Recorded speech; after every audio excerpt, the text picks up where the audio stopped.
Welcome back to that Flight Sim channel, everybody. Captain Gonzo here for yet another head-to-head comparison between the Pimax Crystal Lite and the Crystal Super, this time inside Microsoft Flight Simulator 2024. Now, before I begin, I just gotta make a quick note here. I messed up, okay, everybody?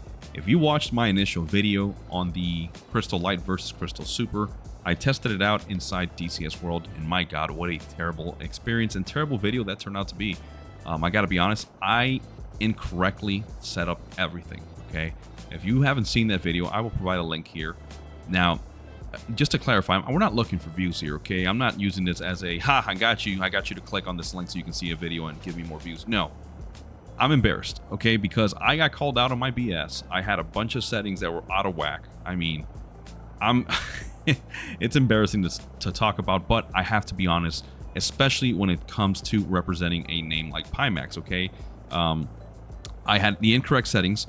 People started calling me out on it. I started doing some research, and then even more people started suggesting, hey man, you should check out this individual called Tally Mouse. I've seen his channel before. I've seen his videos. I just didn't know that he had a specific set of videos setting up the Pimax Super, and boy, what a difference. You will see later on throughout this video how I made those changes both inside Pimax Play software and inside The Sims, DCS, and Flight Simulator.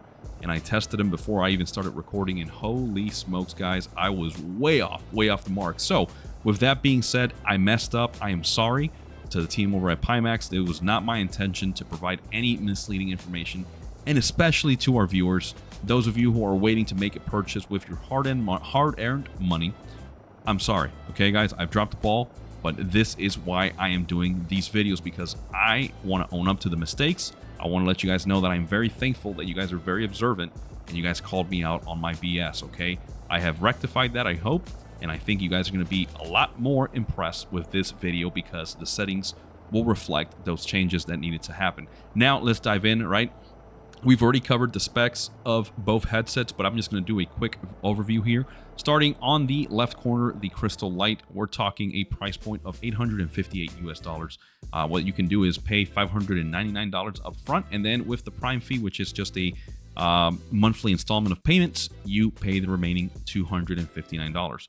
We're talking 2880 by 2880 resolution, 35 pixels per degree, 72, 90, and 120 hertz refresh rates.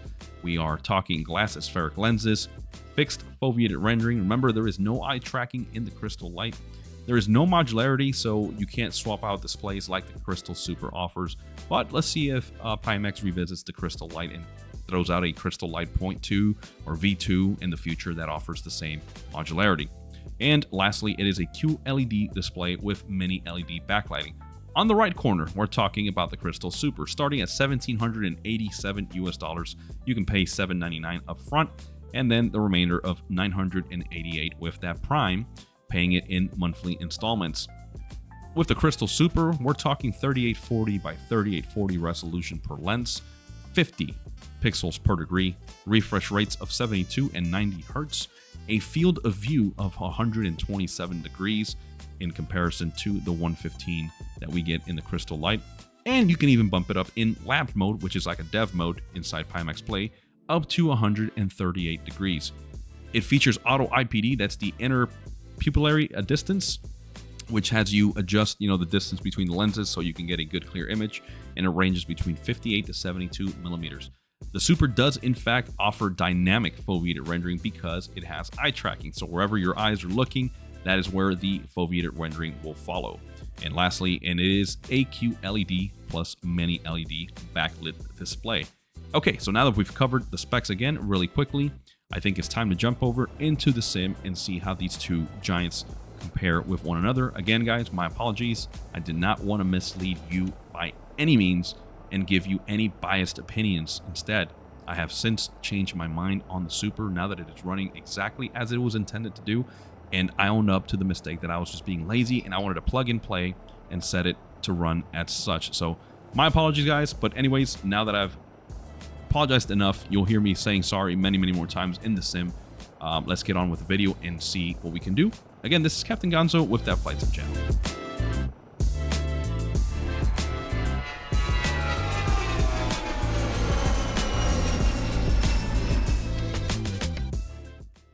All right, here we are on the Pimax Play software, getting ready to look at our settings for the Crystal Super. You can see screen is off right now, but it is connected. Otherwise, you would see a generic Pimax headset there showing disconnected. You can also see it here on the left-hand column here, just letting you know that it is connected, and there's a green symbology. Let's go to device settings. So device, you can see to verify, I'm not lying to you, 50 ppd QLED display, latest version, I've checked it.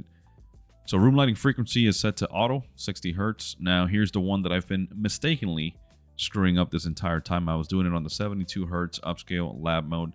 And after a lot of people called me on it, they told me, hey man, just go on the 90 Hertz. And a side note here, but it is very crucial, I was referred by a lot of you guys to go and check out TallyMouse. Check out his setup for Flight Sim 2024 and DCS World. Which is why I did that abysmal initial comparison between the Super and the Lite, which I have to go and amend, which I promise you I will, because it is wrong of me to spread information that is wrong because I'm an idiot. So anyways, refresh rate is set to 90 Hertz. Again, thanks to TallyMouse for providing those tutorials. Everything here, I adjusted it to my liking, so the brightness brought it down to 90, because one of the things that still was present, even after adjusting all the other settings, was that bloom effect, that over-brightened display, but I made the changes here, and so far it seems best. Eye tracking, make sure this is definitely enabled, especially with the Super, because I mean it is one of the features that you will not find on the Crystal Lite. Everything else stays about the same. I have not done a full calibration for the eye tracking, by the way. I should probably do that, but so far it's been perfectly fine. Games, as you can see here, I've got a custom profile for Flight Simulator 2024. There's DCS, there's a Le Mans Ultimate. Yes, we do a little bit of sim racing here on that Flight Sim channel, but we can't say that because this is flight simming. Field of view, normal. Image quality, I've reduced it to 0.9, so 0.9. No GPU upscaling, no sharpness. Quad views and Pimax Central Priority rendering are disabled. I'm not using them through the Pimax Play software. Instead, I am using the OpenXR Companion, or the Quad Views Companion, provided by TallyMouse, going through OpenXR, and it's definitely working wonders for me. So don't run it if you want to mimic my settings, and again, I will provide a link in the description below so you can check out TallyMouse setup that has saved many lives, including mine. All these are still disabled.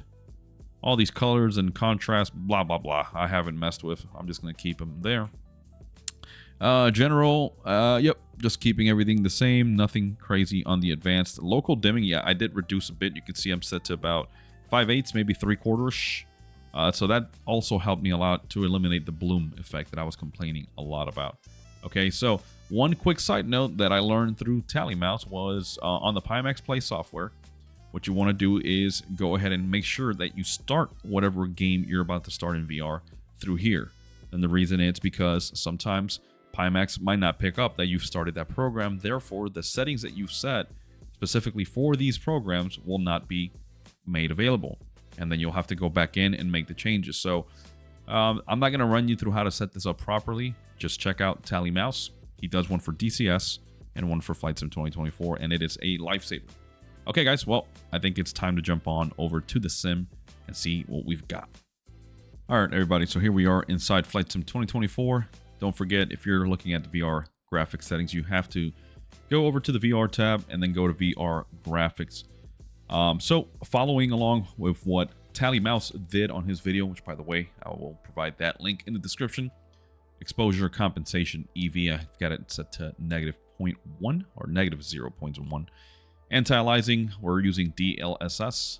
NVIDIA DLSS Super Resolution using DLAA. Foveated rendering is enabled inside Flight Sim, not on the Pimax Play software. AMD Fidelity FX sharpening is 100. Max frame rate I have disabled. And again, the reason being I'm just mimicking TallyMouse's setup, and it seems to work the best. You guys can feel free to mess around with this.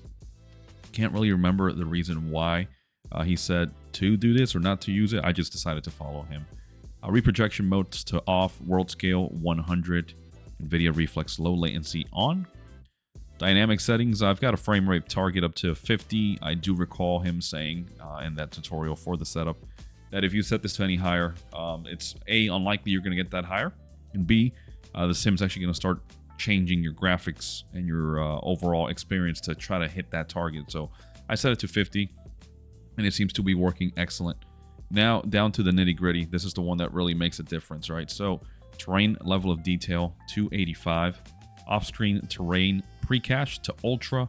Displacement mapping is enabled. These you can probably mess around with and reduce a little bit if you want to gain a few frames per second.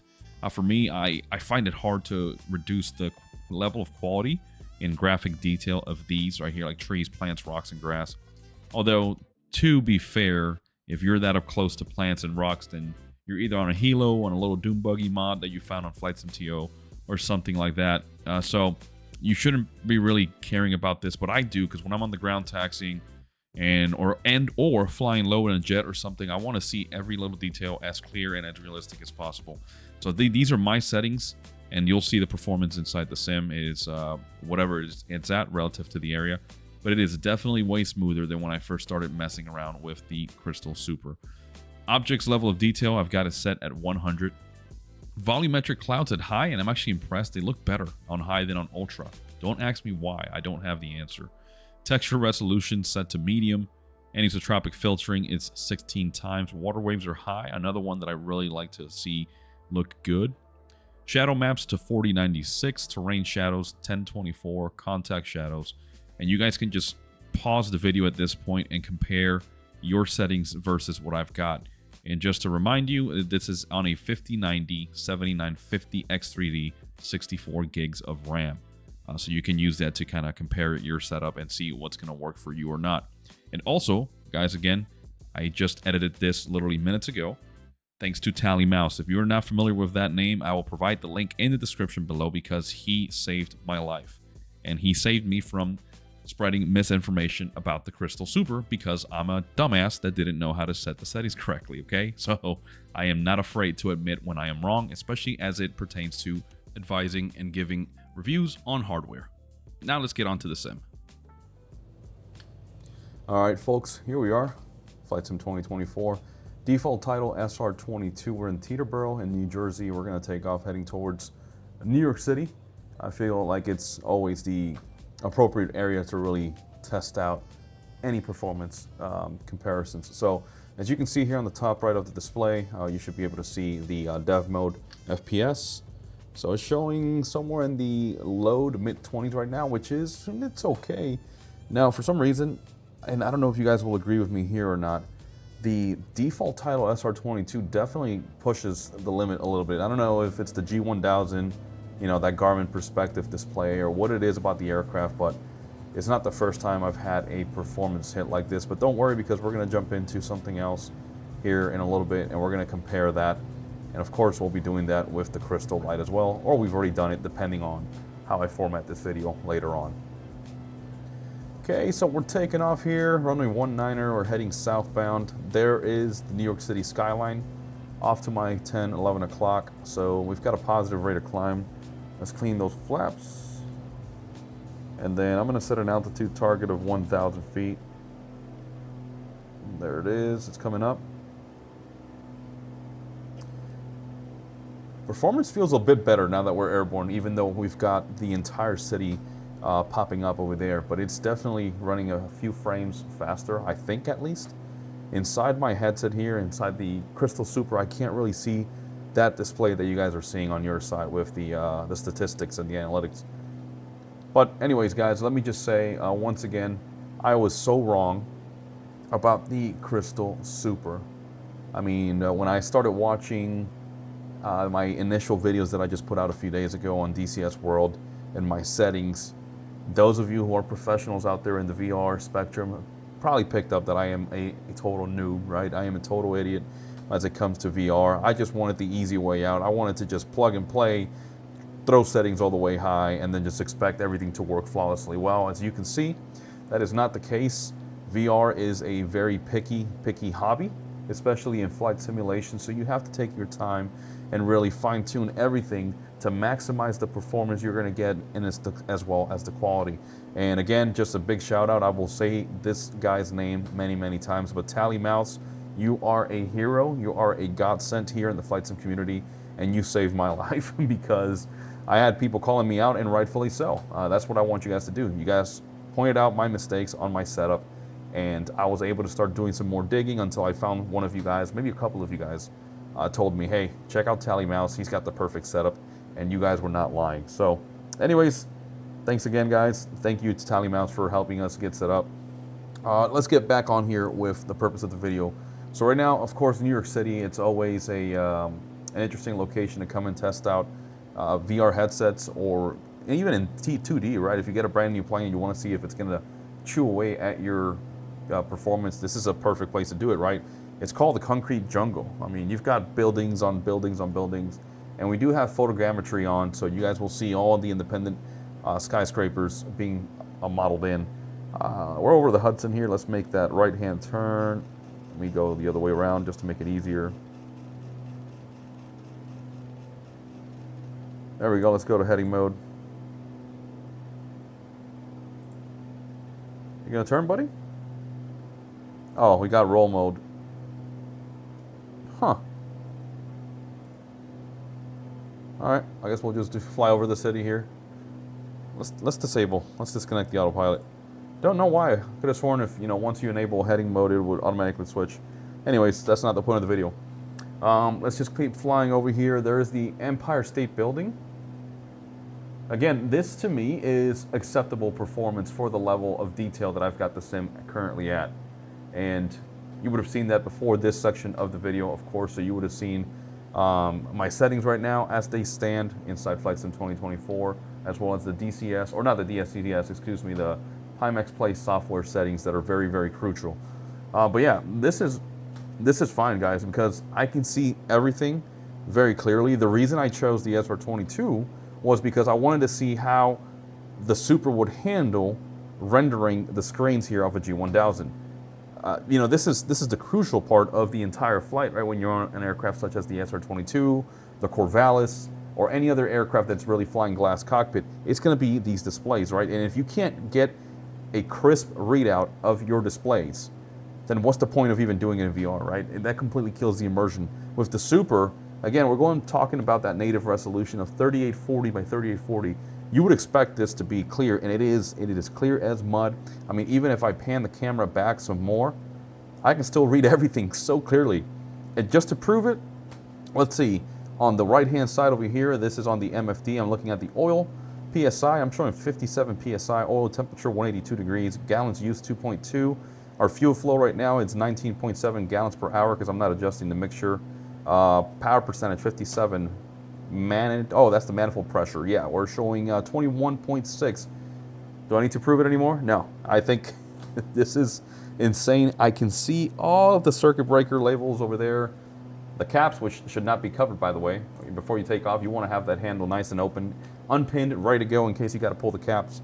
But yeah, guys, the quality and the clarity of this headset is insane. So once again, I apologize for misleading the community of followers out there and speaking negatively on my experience due to my own mistakes. I am not afraid to own up to them. I'm not afraid to show my face here to the world, to all our 32 viewers. I'm just kidding. No, we've got more viewers than that. But guys, I'm not afraid to stand up and say, hey, I was wrong, guys. And you guys freaking called me out on it, and thank you.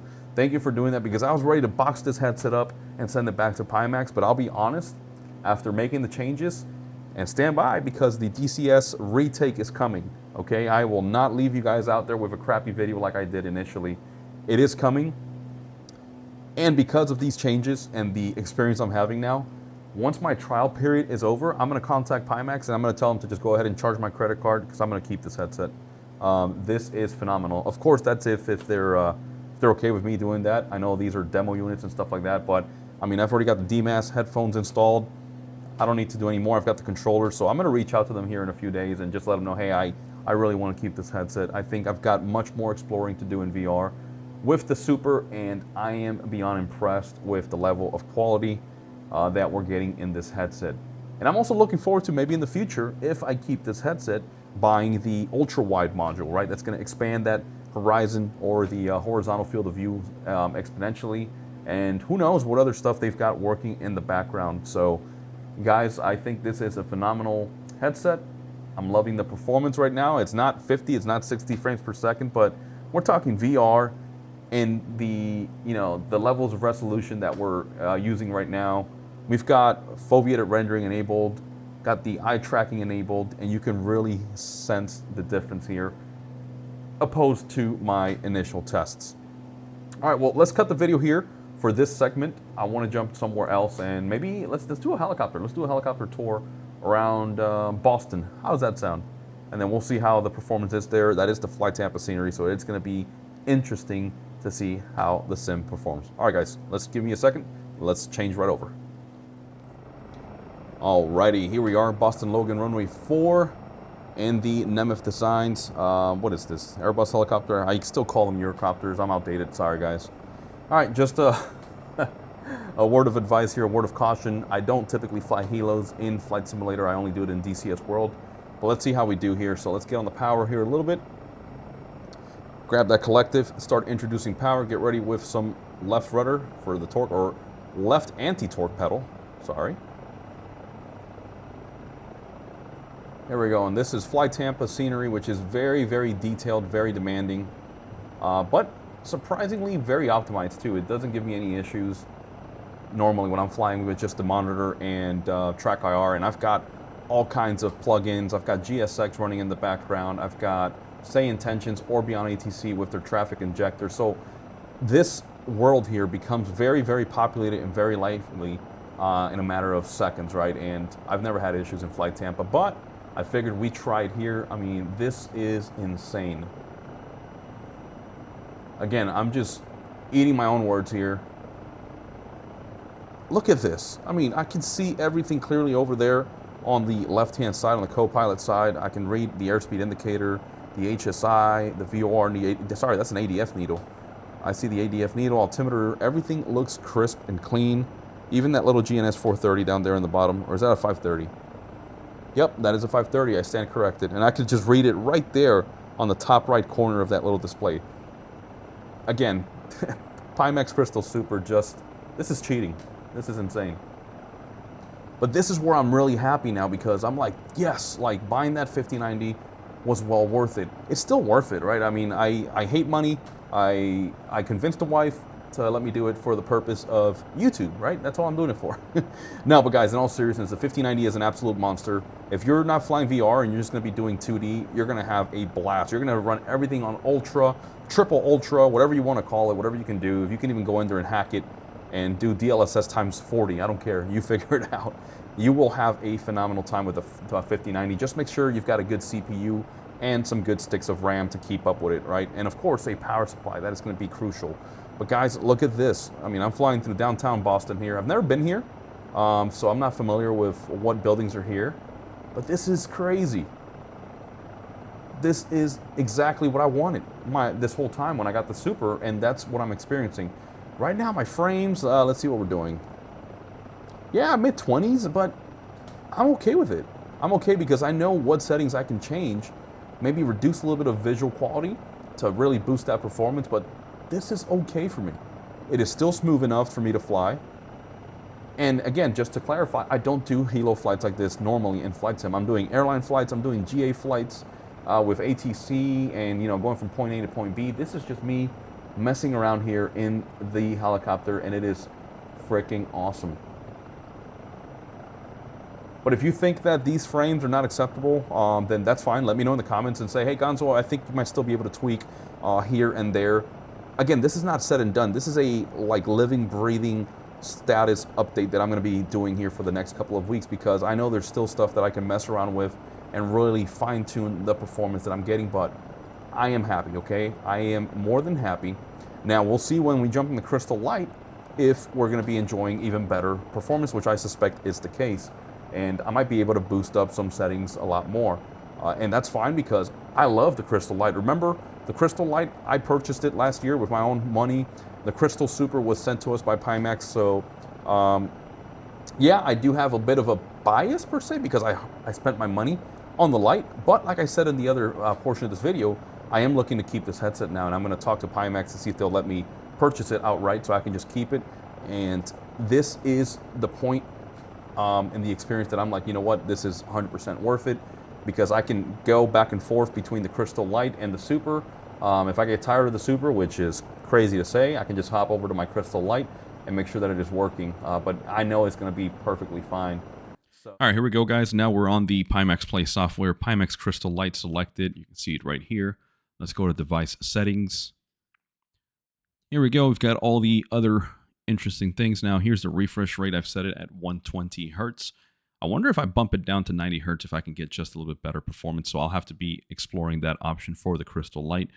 Brightness down to 99. I had initially set it to like 90, and I noticed it dimmed out a lot more than I wanted, so I brought it back up to 99. Everything else here should be about the same. Games, let me make sure I select Flight Sim 2024. There we go. Enable program settings. And you can see that I've bumped up that resolution to the native 2880 by 2880 or 1.0. No GPU upscaling or sharpness settings inside Pimax Play. Similarly, no quad views or central priority rendering in here.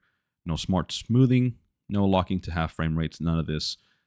Everything stays pretty similar to what I have on the Super. You can see here really quick. I'm just going to run through these windows. And then lastly, the local dimming, you can see I have it to about maybe arguably 7/8, just all the way up almost. Pass-through, remember you can double tap on the headset just like the Super, and it'll activate that see-through or pass-through, which is black and white, very grainy, very noisy. But if you need to go find your phone real quick or your bottle of water, you can at least do it without having to lift the headset up from your hand.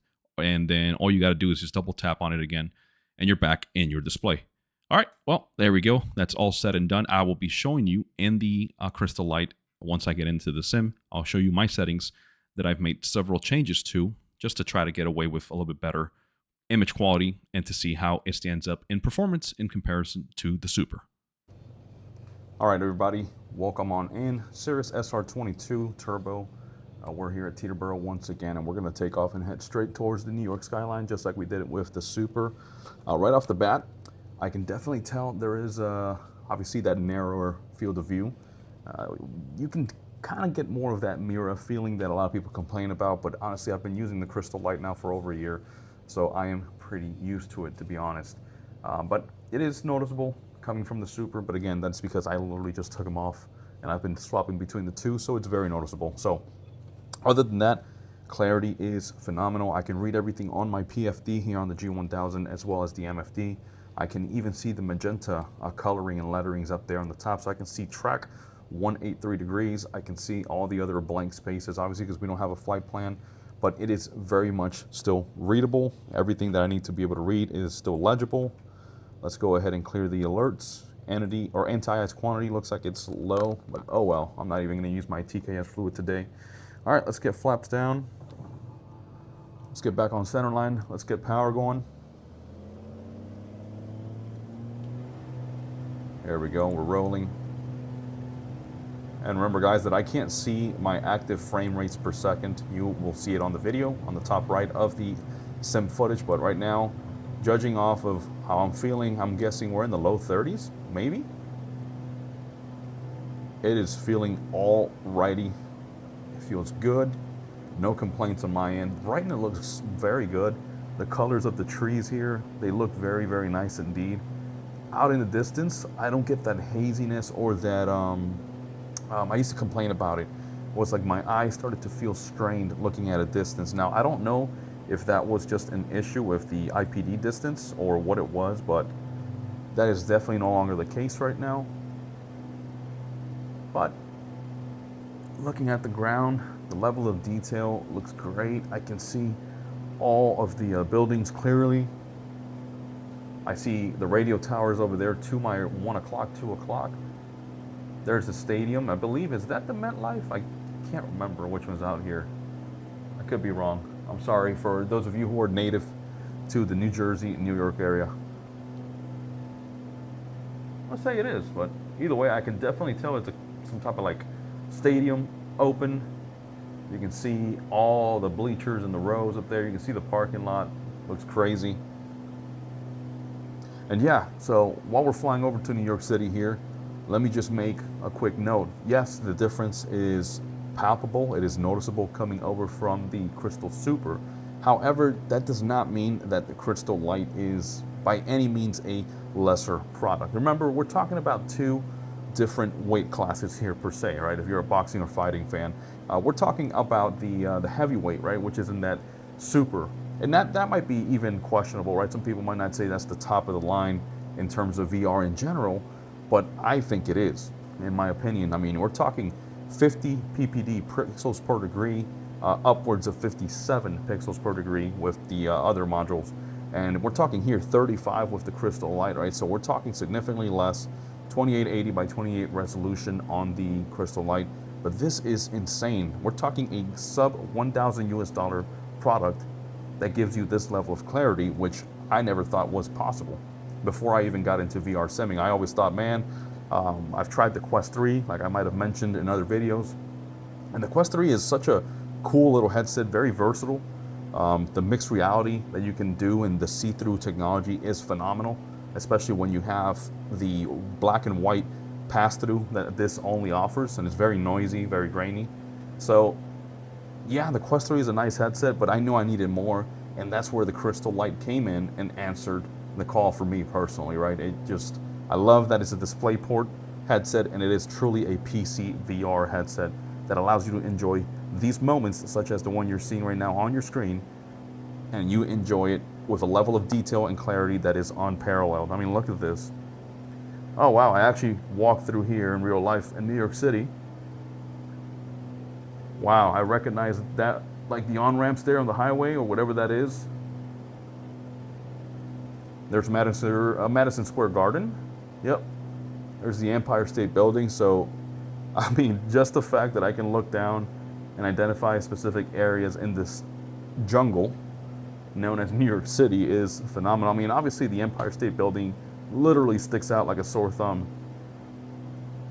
But this is amazing. You can see how smooth my performance is. And by the way, I gotta show you the settings in Sim, because I decided, you know what, since I'm running the crystal light, I gotta bump up at least the resolution and Pimax Play. So I bumped it up to 1.0, which I believe I already showed in the video here for the settings.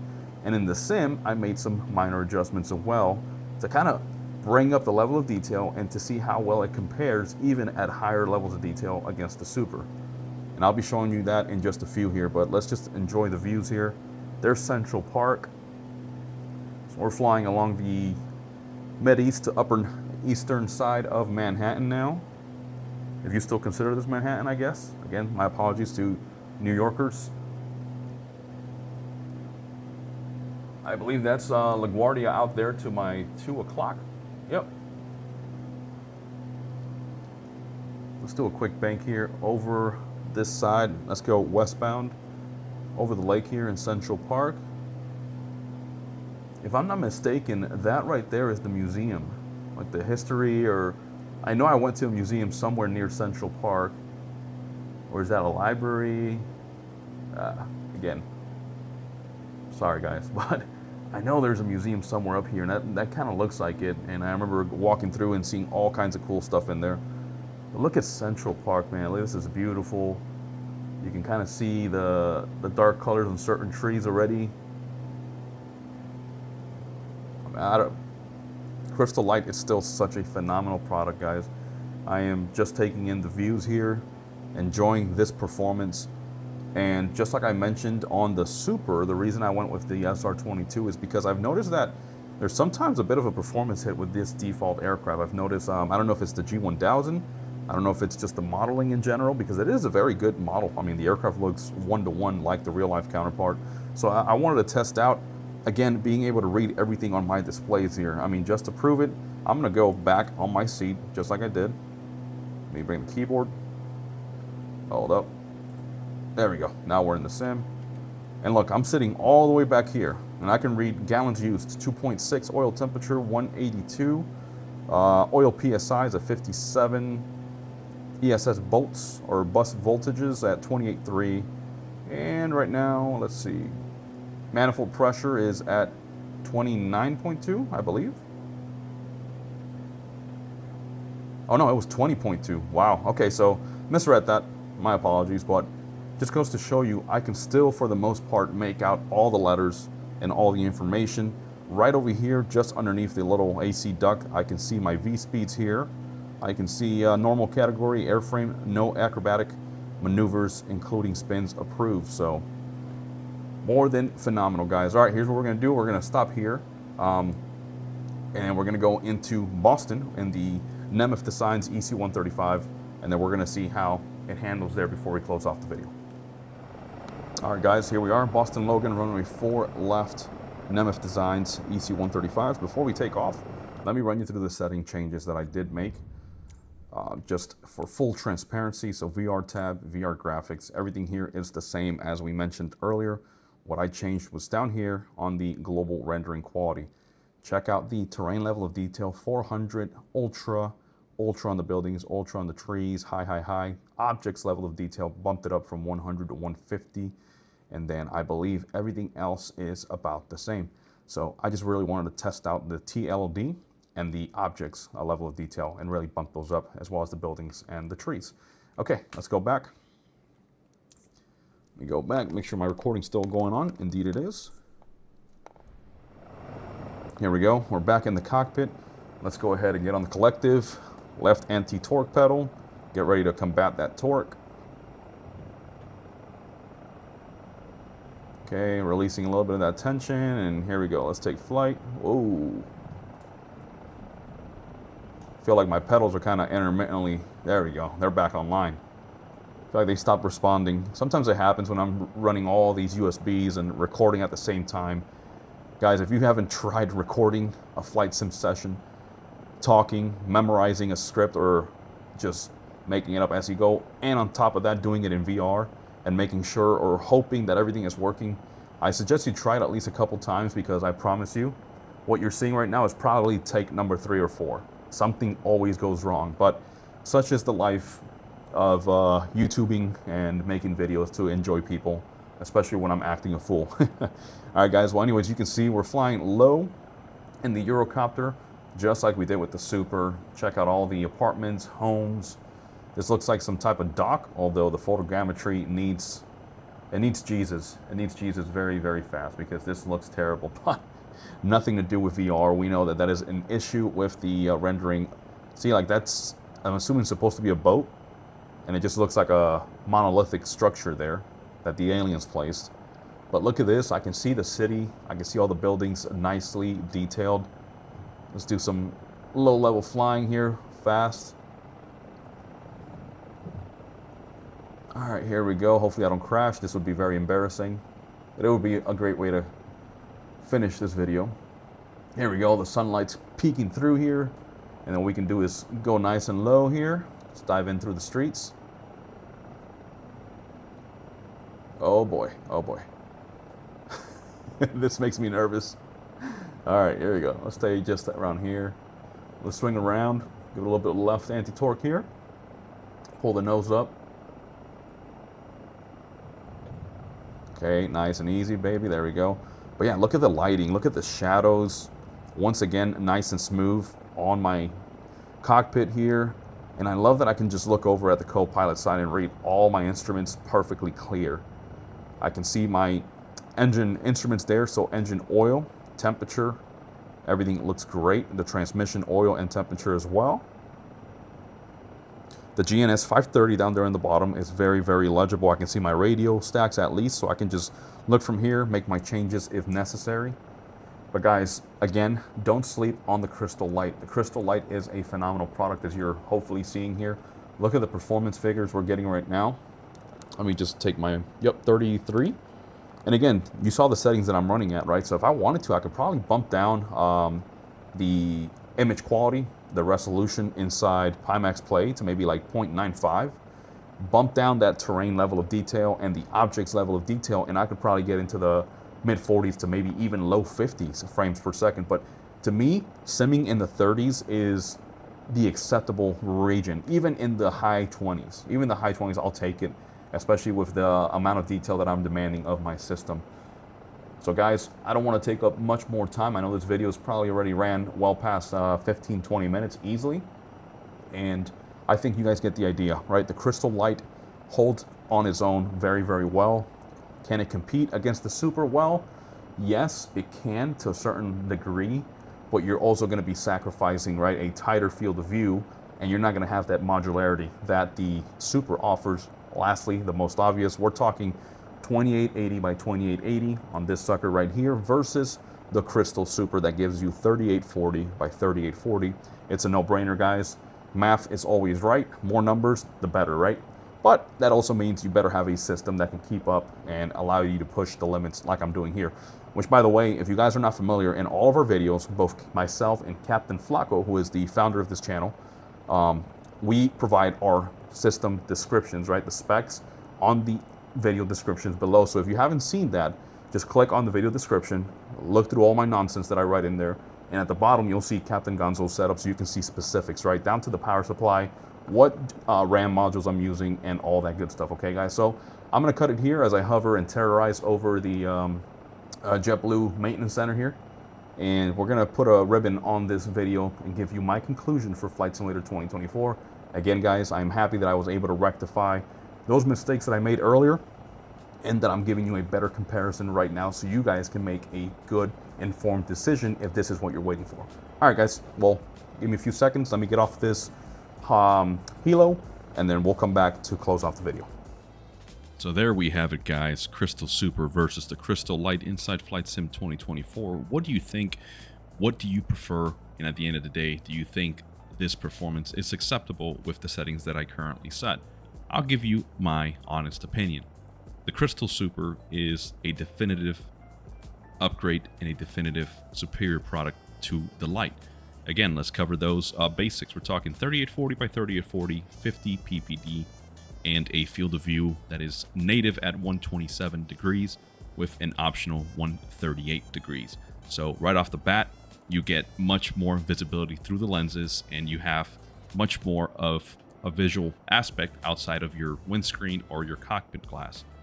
The Crystal Lite, on the other hand, 2880 by 2880, 35 ppd, and a field of view of about 115 degrees. Again, this is a fixed VR headset that does not offer the modularity that the Super does. However, in comparison, you can see that on the Crystal Lite, even bumping up my TLOD and the object's level of detail, bumping up to its native resolution at 1.0, as opposed to the 0.9 that we get on the Super, we're still enjoying an average of like maybe 10 to almost 15 frames per second more inside the Crystal Lite. So for me, I'd say that if you're not looking to spend the money on the Crystal Super, then you just focus on upgrading your hardware if that's something that you need to do, and then get the Crystal Lite. It is a phenomenal product ultimately, and I still stand by my conclusions that it holds its own weight very well against the Crystal Super. However, if you've got the money and your budget allows for it, and you are ready to take it to the next step, then the Crystal Super is going to offer you just such a rich picture and image quality that is unparalleled. Again, guys, I've been able to test the various headsets in the past year and a half, including the Somnium VR1, and while that was a phenomenal product, I think for the price point, you can't compare or fight against the Crystal Super. Also, don't forget that right now through Pimax, they've got a nice fall sale happening. Using discount code FALL, F-A-L-L, when you buy a Crystal Lite or the Crystal Super, you'll receive an exclusive free gift from their trusted partners worth up to $169 US to make that VR experience even more immersive. So how it works is you select your headset, whether that's the Crystal Lite non-bundled version, the Crystal Super 57 ppd ultra wide, or the 50 ppd. You enter the code, choose your free gift, and you receive the free gift code through the email once your order is confirmed. Now, these gifts range from a VR wire cable management system, an audio microphone that you can use with your VR for enhanced audio, the Hans VOR prescription lenses, and a Flight Sim add-on package that features various modules, whether it's Flight Sim or DCS World.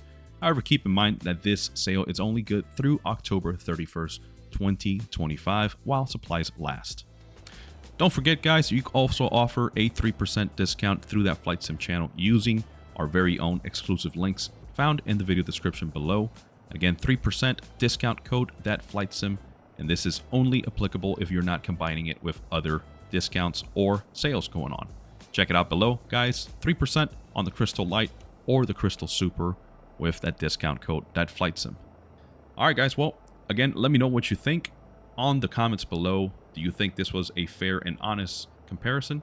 I'm more than open to revisiting this video. I will for sure revisit that DCS World comparison here in the coming days because I need to be able to rectify my initial video and give you guys the most honest and clearest opinion with very similar settings so you guys can make that very informed decision. All right, guys, let me know. This is Captain Gonzo with that Flight Sim channel, and we'll be seeing you all very, very soon.